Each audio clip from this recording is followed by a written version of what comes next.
Welcome to APAC Braid Academy. In today's lesson, we're learning professional braid standards. Today, we're going to bring together everything we learned in Level 2. Before completing a style, you want to inspect your work. You want to check your parts. Was your tension correct? Did you hurt your client? The neatness, the cleanliness, and the overall appearance. Small improvements create major results over time. Your goal is not perfection. Your goal is continuous improvement. Take pride in your work and continuously practice on your craft. Remember, your standard of braiding will set you apart from a beginner braider and a professional braider.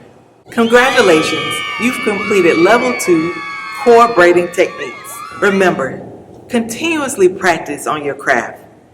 Practice your cornrows, your box braids, your tension control, and also your speed so that you can have your own professional standard of braiding. I'll see you in our next Level 3.